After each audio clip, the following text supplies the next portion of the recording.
Yes, Mr. Johnston. Thank you, sir. Good morning, sir. Good morning, everybody. I introduce myself. I'm a member of the legal team which represents the Scottish Government, one of the core participants in this inquiry. My role here is solely to represent the government. We have, it's true, provided assistance to some of the witnesses, civil servants who currently work in the Scottish Government, as well as former ministers and former civil servants in the Scottish Government in preparing their statements for the inquiry. But I'm not here to represent them. I should say, while on this subject, that the Scottish Government has also provided many documents to the inquiry and arranged for numerous witness statements to be given. And it remains ready and willing to assist the inquiry in completing its work.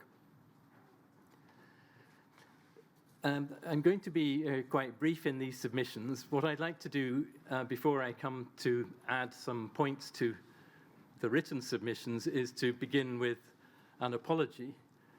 And I do so because the Scottish Government is acutely aware of the suffering of those who were infected with HIV or with hepatitis as a result of NHS treatment with blood or blood products.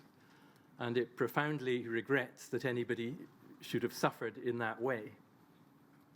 Now, the evidence given to the inquiry has made the extent of that suffering clear, and it's also shown how people infected or affected have been let down by many people over many years. And the Scottish Government also deeply regrets that it's taken so long for government to listen properly to the concerns of those people and to take action. And we recognise that the long delay has added to the hardship and to the distress. In March 2015, following the publication of the report of the Penrose inquiry, the First Minister made a statement to the Scottish Parliament, and in it she apologised on behalf of the Scottish Government and on behalf of the NHS in Scotland to everyone who has had to deal with the devastating impact of infected blood or blood products. She mentioned that she could not begin to understand the difficulties and many hardships which individuals and their families had had to contend with. And on behalf of the Scottish Government, I make this apology again, and it's a sincere apology to everyone who's been infected or affected. In her statement, the First Minister also said that we must do everything in our power to ensure that such terrible events never ever happen again. And that is why this inquiry is so important. The evidence given to the inquiry by those who were infected or affected has been detailed, and it has been harrowing. We can now understand those difficulties and hardships, at least, a bit better. Giving evidence about and reliving these traumatic events cannot have been easy, and we acknowledge the courage of the witnesses who've given evidence to the inquiry and assisted it in coming to understand how their lives and the lives of people close to them have been affected by their infection. And making this renewed apology is really the most important thing I can do in these closing submissions. Nonetheless, I will turn to a few further points. First of all, a few points to set out the scope of the submissions I'm making. And I note that in our written submissions, we've given a brief account of some issues which confronted Scottish administrations in the past. Many of those arose prior to devolution. Now, as the inquiry is aware, prior to devolution, there was a fair degree of operational independence in NHS bodies in Scotland, but the NHS was actually responsible to the Secretary of State for Scotland, who was a minister in the United Kingdom government.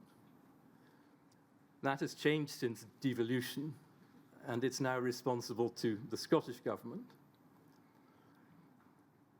For the period prior to devolution, therefore, prior to 1999, the submissions which have already been made on behalf of the Department of Health and Social Care are also relevant to issues which arose in that period in Scotland. So far as our written submissions are concerned, we attempt to marshal the main elements of evidence which bear on what was done by Scottish administrations in the past, both before and after devolution. But it's only a summary, and this inquiry has a much fuller picture of the relevant events than is available to the Scottish Government. And weighing the evidence, reaching conclusions about it are, of course, for the inquiry alone. And this morning I'm not going to go over the historical, as it were, material which we've set out in our closing submissions. In what I say today, just as in our written submissions, we are not seeking to advance any case or any line of argument. We're not seeking to justify or excuse what was done by ministers or civil servants in previous administrations. And on the other hand, we're not seeking either to criticize particular individuals for what they did at the time. All of those things are, we think, for the inquiry to do in its report. And indeed, if criticism is warranted, then no doubt with appropriate caution, the inquiry will criticize those whom it feels ought to be criticized. Today, what I'd like to do is address only two topics. The first is to make some comments additional to our written submissions about the compensation framework proposed by Sir Robert Francis. And the second is to comment briefly on some recommendations made by other core participants. And those are in particular the ones made by Thompson's solicitors, since those ones are directed specifically at the situation in Scotland.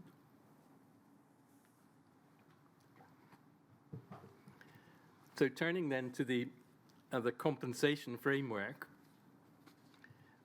it's important to say this at the outset. The Scottish Government supports the payment of compensation and the setting up of an appropriate scheme to deliver it. We strongly support also the key principle which underpins the Francis framework, namely that there is a decisive moral argument for making payment to those infected and affected without the need to establish legal liability. And indeed, that is the basis on which the Scottish Infected Blood Support Scheme, or SIBS, already operates. We also acknowledge that this is a unique situation, not least because the victims have had to wait so long for proper support. Our understanding is that most of those infected and affected would rather claim under a compensation scheme than go to court. And that underlines the importance of devising a scheme which is comprehensive, complete, and works well for those who will make claims on it. It's Cabinet Office which is taking the lead in considering how best to implement the proposed compensation scheme, no doubt in light of recommendations which this inquiry will go on to make. The Scottish Government, and indeed the other devolved administrations, expect to be involved in detailed discussions about the structure of the scheme. And we are looking forward to taking part in those. Our hope is that agreement on how to proceed will be reached on a four nations basis. And in our submission, that would be appropriate. For the same reason, we also think it would be appropriate that the scheme should be funded by the United Kingdom government, because those who were infected before devolution took place. So far as reaching the agreement about the scheme is concerned, there are a lot of matters of detail to consider, but those are not a matter for today. But a critical issue on which it may be helpful to give the Scottish Government's perspective is this. At the most general level, it's the issue whether the scheme should be uniform across the United Kingdom or ought, on the other hand, to take account of local conditions in the various nations of the United Kingdom. And I have just 4 general observations to make about the scheme, which the inquiry may possibly wish to consider. This is the first. We accept, and indeed this was Sir Robert Francis's view, we accept the desirability in principle of establishing a United Kingdom-wide compensation scheme.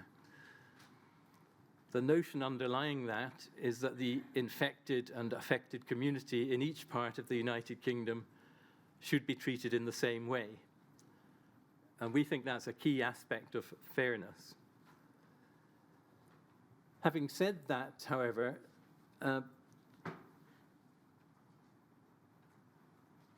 the Scottish Government remains committed to the benefits of retaining the SIBS scheme, which I've already mentioned, to retaining it as a separate Scottish scheme for continuing support payments.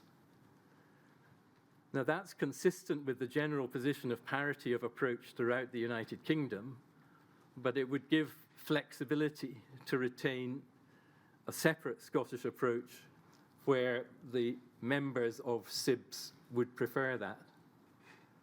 I could give one example. The current system under SIBS is that beneficiaries in the group of hepatitis C stage 1 sufferers are able to make self-assessments in which they place themselves in one of 3 categories based on how affected they are by the virus. That has wide support within the community in Scotland, as I understand it, and that's the sort of thing where the Scottish dimension is, we think, of value. And to have differences, to some extent, differences of approach, is, of course, entirely within the spirit of devolution. Coming to my second point, establishing a United Kingdom-wide scheme inevitably gives rise to a question how the scheme should deal with situations where the law across the 4 United Kingdom nations is not the same. The Scottish Government is aware that the inquiry has obtained evidence considering the extent to which heads of damages in personal injuries litigation are the same in Scotland as in England and Wales. Broadly speaking, since the principle which underlies awards of damages is the same in each of these jurisdictions, that the claimant, to the extent that money can do this, should be put in the same position as if he or she had not suffered the injury. Given that underlying principle, there's a significant correspondence between the heads of damages which are recognized. But in our written submissions, we've drawn attention to what might be called 4 structural issues, which nonetheless could have the effect that the same case would attract a different award on either side of the border. Scotland on the one hand, England and Wales on the other. And those 4 points, I don't propose to go into the detail again, it's in the submission, are firstly, different discount rates. Secondly, the fact that Scots law does not recognise the concept of aggravated damages. Thirdly, different rates of interest awarded on damages. And fourthly, the treatment of damages in fatal claims, where the governing legislation is different on either side of the border. And this is not the place to discuss these issues in detail. So the only point I'm making here is that while some variation across the United Kingdom nations may be entirely appropriate, significant differences in the levels of award does not seem justifiable. These 4 structural issues are capable of having a significant impact on the level of awards and therefore leading to unequal treatment. And it's therefore important that they be considered and resolved before a scheme is put in place. So that was the second point. The third point also flows from the potential for unequal treatment. And it's a point we again make in the written submissions, which is about the extent to which account ought to be taken of payments made under previous schemes. I should make it clear that this is not a point about penny pinching. Nobody is arguing against payment of substantial compensation to those infected and affected, nor are we suggesting that every past payment should be deducted. The only point we make as a matter of fairness is that equal treatment of those affected or infected should mean that the scheme treats individuals in the same or similar circumstances in the same way. In short, they should all be compensated fairly. But we think that points towards looking at the whole picture over the years rather than starting completely afresh when the new scheme commences.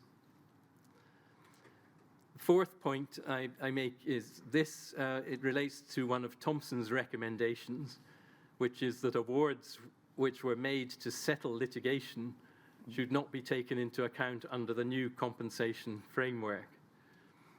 Now, that's a departure from Sir Robert Francis's recommendations, which were that such sums should be deducted on a like-for-like basis from awards made under the scheme, as long as it was possible to identify the elements which the settlement covered.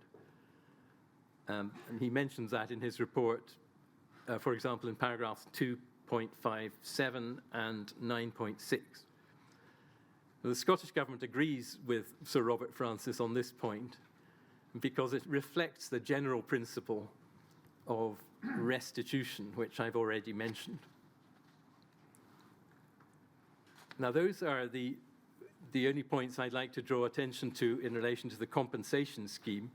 And of course, they're all matters for the inquiry to consider and on which it will reach its own view. May I just ask you one question about the way in which previous payments should be taken into account? You're expressing an understandable principle that those in a like situation should be treated alike. Yes. Or at least equally. The schemes may be one thing, but there are various other payments which may have been made as a result of the circumstances both of an infected individual and those whom the infected individual relies upon for his or her, normally his in the circumstances we've been looking at, care and attention. That may involve social security payments. If those social security payments hadn't been paid, then the individual would have had to borrow at considerable expense, etc., and it would be incomprehensible, inconceivable that there shouldn't have been such payments. Are they to be taken into account? Payments made under a social security scheme? Because arising out of exactly the same situation, which would not have been paid had the individual being fit and working, and his carer being able to go to work and earn rather than having to devote their time to care. Yes, I see that, sir. Well, clearly the way that you've explained the situation, sir, one can only see that to take account of those on the facts that you've suggested would result in hardship and unfairness, and there's no suggestion that that should be the outcome of any scheme that's put in place.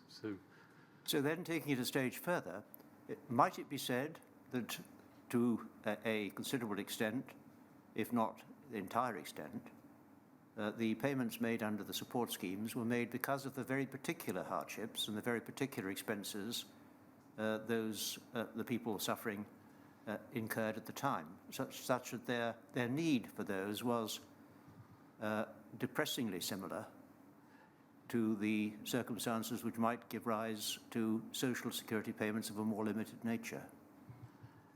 Yes, I can see on particular facts that might well be said, sir, yes. I think what it comes down to essentially is that one can distinguish between support on the one hand and compensation on the other. When one draws that distinction, it may be easier to see which payments, if any, ought to be taken into account and which ought not. Because essentially, as I say, we're not arguing against the payment of substantial compensation. We're not arguing that people should be in a position where they are suddenly faced with having to repay support payments. Clearly not. The concern is only that if one has certain individuals who have received very substantial payments, then one has to be able to understand why, on Sir Robert Francis's proposed framework, other people will be treated in a different way. That really the point goes no further than that. So, in essence, you're drawing a distinction between payments which are made in support and payments which go beyond support and into compensation. Yes, in essence, that's it. And to the extent that the payment, if it can be identified, the extent the payment goes into compensation, your submission is in some way that should be taken into account. Yes, the submission is, I don't wish to labour the point, the submission is simply that when one has to regard to the broader picture and treating everybody equally and fairly, that it would be appropriate that should at least be something that could be considered in appropriate circumstances. Yes, thank you very much. I'd like to move on to my second topic for this morning, which is some brief comment on some of the recommendations made by other core participants. And it's not an exhaustive response to any of their recommendations. And of course, some of their recommendations are primarily for other bodies to consider and address. So these comments relate only to those which particularly affect the Scottish Government, so far as there is anything we would like to add to the written submissions. And for the most part, the points which I'm going to mention now are not covered or not covered in any detail in the written submissions. So the first heading I have is issues concerning government and the NHS. And the first topic under that heading is candor and transparency, which I can divide up into two parts. The first is about medical treatment. And here what I'm looking at is Thompson's recommendation, which is that the duty of candor within the NHS should be extended. There should be improvements in whistleblowing, and the NHS complaint system should be reformed. There has, however, been a lot of recent activity in this area. And I could mention, I think, just two things. The first is that in Scotland, the duty of candor procedure Scotland regulations of 2018 came into force on the 1st of April of that year, 2018. And that's explained in Caroline Lamb's statement to the inquiry. I'll just give the reference for the notes. It's WITN 7458001. Now, those regulations apply where an unintended or unexpected incident has occurred during the provision of health care and it's resulted in death or harm. The working of those regulations was reviewed after a year in 2019. And in her witness statement, Caroline Lamb notes that the review made a series of recommendations and suggestions which have been considered and implemented by the NHS boards. And indeed, there's further comment on this in the submissions made on behalf of the NHS boards in Scotland, to the effect that patients are now more involved in decisions about their own care, and the principles of realistic medicine and shared decision-making are widely adopted across NHS Scotland. So that's the first point. The second is that there have also been recent improvements to support whistleblowing. And the national whistleblowing standards came into force in April 2021. And those are all followed by all NHS boards, all of which have an independently appointed non-executive director for whistleblowing. So, in short, the provisions for ensuring candour and openness have been bolstered considerably in recent years. Nonetheless, the Scottish Government will consider closely any recommendations for further improvement which the inquiry wishes to make.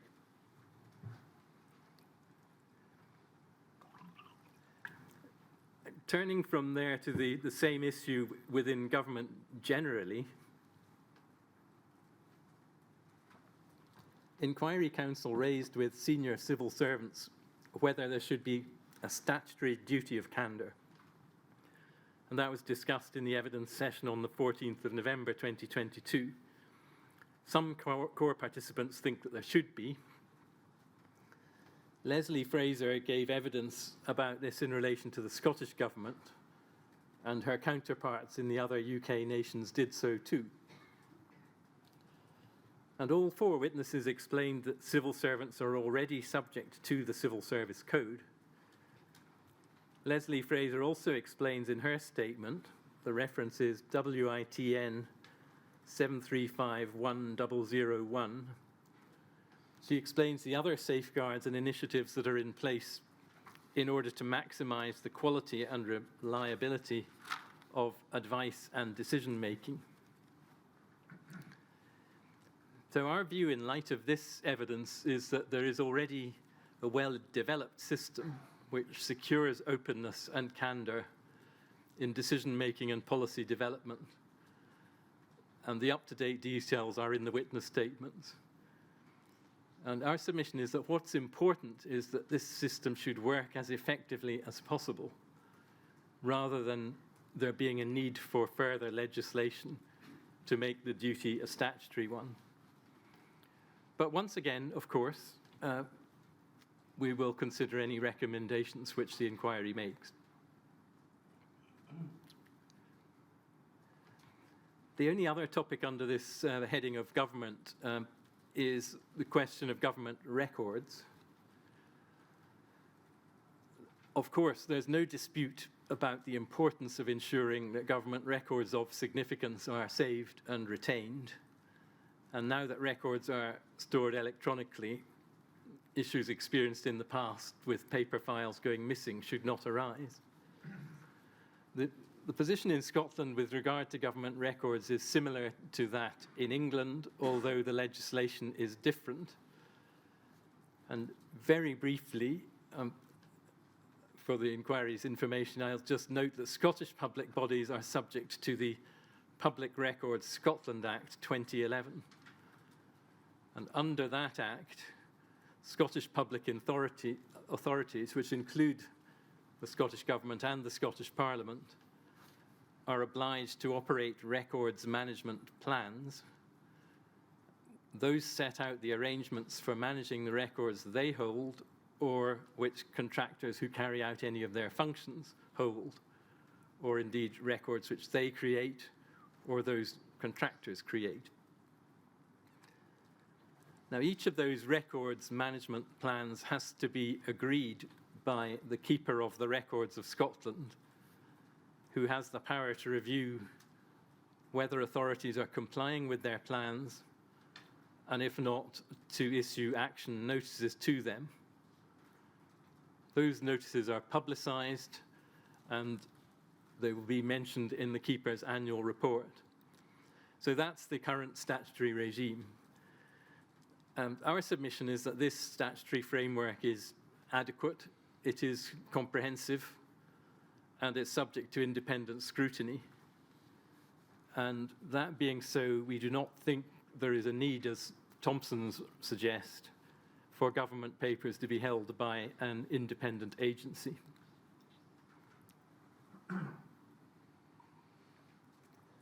The second broad topic within the recommendations to which I'm now going to turn is the issue of non-financial support. Now, we've set out some submissions about this in the written submissions starting at paragraph 155, and there are just a few points which I would like to add. The first is about insurance and other financial products. And it's simply to note a few points about this. The first is to note that the Scottish Government, through SIBS, has provided beneficiaries with advice, mostly via the SIBS newsletter, on how to access insurance. Secondly, it's clearly important to note the context that insurance and mortgage markets operate on a UK-wide basis. So it's likely that any action, if recommended by the inquiry, would need to be taken at a United Kingdom level. In one of the statements given on behalf of the Scottish Government, Sam Baker, the statement references WITN 0713018, recommended that the 4 United Kingdom governments should liaise with UK finance to help increase lenders' understanding of the infected blood support schemes and to provide reassurance that payments from those schemes will continue in the long term. And that's a recommendation which Thomsons endorse. Bringing the position up to date, our understanding is that there certainly were significant problems in the past for infected blood victims in accessing life or travel insurance or mortgages. Based on discussions with the insurance industry and representatives of the Association of British Insurers, the Scottish Government's understanding is that for many people the situation has improved. It's certainly true that those who have issues such as cirrhosis or liver cancer or will face increased insurance premiums. But broadly, our understanding is that the position has improved as the industry has come to recognize the proper way in which to take account, if at all, of these viruses. So those are just a few additional points to add to what is said in our written submission. And I note, of course, that we will, if the inquiry wishes to make recommendations about this, consider them. I have 3 more topics under this heading. The first is psychological support services, which we already mentioned starting at paragraph 157 of the written submission. And it's simply to note that the Scottish Government remains committed to providing psychological support services to the infected blood community. And as long as there is a demand for it, it will continue to support it. Whether that is done by funding it directly or working with National Services Division and with boards to ensure that the service is provided. So the government commitment is, in short, there. Next, physiotherapy. This is a point which we did not mention in our written submissions. And so it's worth noting that we support Thomson's proposals for a physiotherapy service for patients with bleeding disorders. And we note that the NHS boards have made a similar recommendation. Obviously, it will be up to them to consider how best to deliver it in relation to Scotland. Then finally, under this heading, there's the issue of palliative care, which we already touch on in our written submissions starting at paragraph 160. But I'd like to make it clear that the government is committed to ensuring the delivery of palliative care services for all patients, including those with advanced liver failure, according to what they need and wherever they may be. And that commitment extends to their families and carers too. Thomson's recommendation is that there should be a short life working group established on this issue. As we've noted in our written submissions, however, there are existing advisory and steering groups already in place. And so we would need to consider if a new group is needed, or whether any inquiry recommendations might be best considered by the existing groups.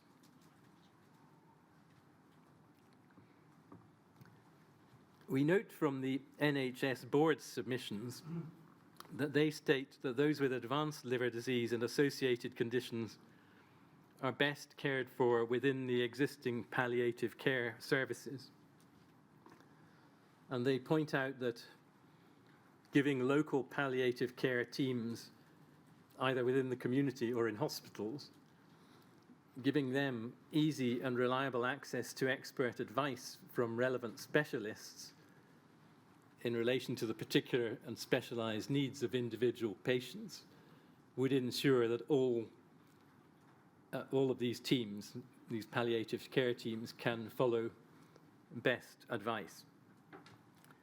That is, however, precisely the sort of point which the new strategy steering group for palliative and end-of-life care, which we mention in our written submission at paragraph 162, will wish to consider in developing its overall strategy for provision of palliative care.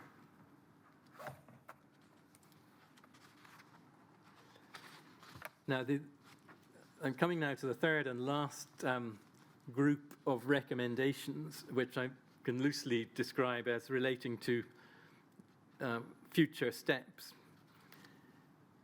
So the first of these is about locating people with hepatitis C who have never been diagnosed. The Scottish Government carried out significant work on this issue in response to the Penrose inquiry recommendation that a hepatitis C test should be offered to anybody who had received a blood transfusion before September 1991, but who had not yet been tested. And the details are set out in another witness statement by Sam Baker, the reference to which is WITN 0713020. In short, a short life working group was established to implement the Penrose recommendation. It included representatives of the infected and affected community who supported the group's proposal. And as the witness statement I've mentioned explains, the then Chief Medical Officer wrote to remind medical professionals about the risks of hepatitis C for those who had had transfusions before September 1991. And a public information notice was issued across Scotland, and as the statement explains, posters and leaflets were displayed widely in places such as GP practices, pharmacies, dentists, libraries, and so forth, to urge those who had had a transfusion to seek a test for hepatitis C. The numbers of people in Scotland likely to have been infected via transfusion but still undiagnosed is likely to be extremely small, based on the working group's calculations. So far as the future is concerned, we therefore think it's doubtful that more prominent public appeals are needed or would be effective. But we will, of course, consider anything the inquiry recommends, including looking at whether further engagement is needed with particular groups of health professionals, such as GPs.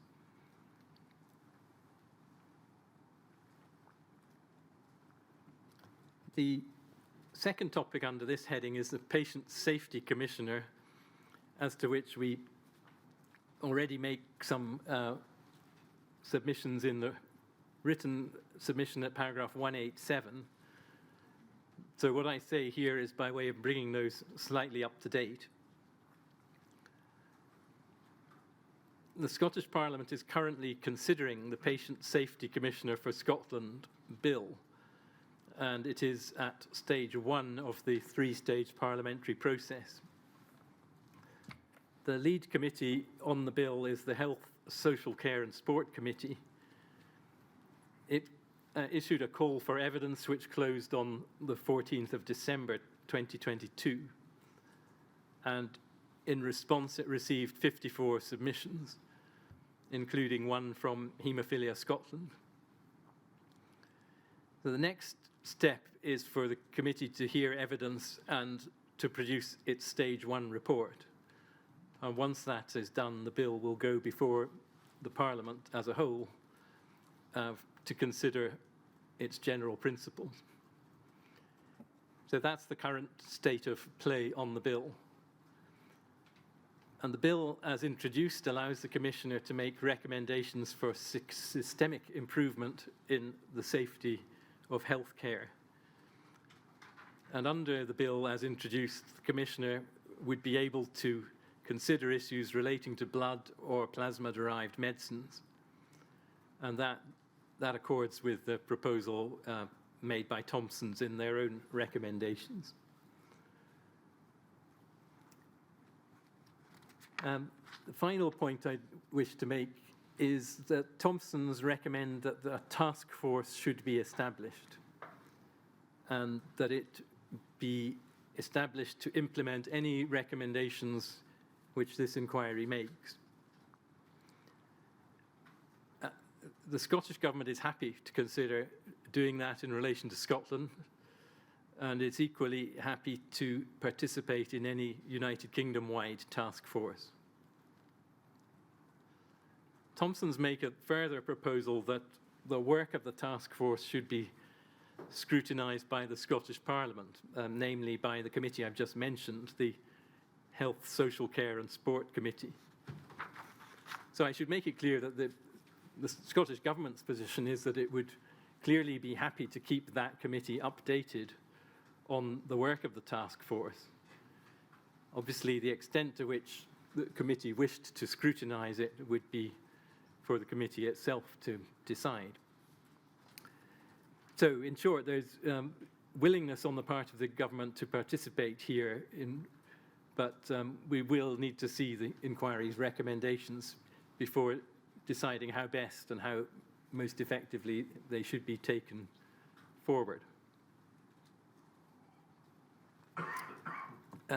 So that's all I wish to add to our written submissions.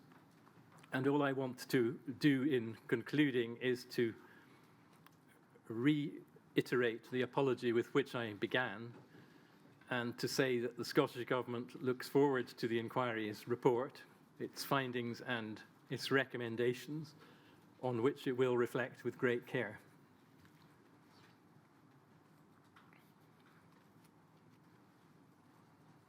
Thank you very much. There's one very small matter of detail in relation to the facts, which I wonder if you can help me with. And it goes back to, just give me a moment.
Yes, it goes back to paragraph 25 of your submissions. And this is in respect to the use of commercial product in Scotland for those who are treating people with haemophilia. If I just read it out to you, the government in Scotland had indicated to haemophilia clinicians even before the AIDS crisis emerged that commercial products should be avoided if possible. And then you say to rely heavily on advice from experts. There's no reference which you give for that statement. If you know it, tell me off the top. Otherwise, I'd be grateful for clarification in due course as to what the factual basis for that is. I'm not immediately, doesn't immediately come to my mind. Plainly, it must be there somewhere. I'd be grateful for your identifying it, or those who instruct you being able to identify it and pass on that information. Because it might be quite useful to me to know when it was the government in Scotland indicated that and in what terms. Yes, sir, certainly. Unsurprisingly, I'm not in a position to produce the document right now, but yes, we'll certainly do that for the... Well, that said, that point of detail, I'm sorry for the time in relocating that. Can I thank you for your submissions? It will not have escaped the attention, particularly of those who are resident in Scotland, the number of significant commitments which the Scottish Government has made to them through you here in public today. So thank you very much. Thank you, sir.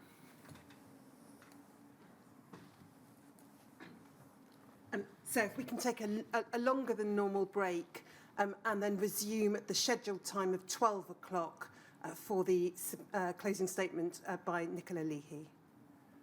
Yes, indeed. So we'll take a break till 12 and then we'll hear from Nicola Leahy.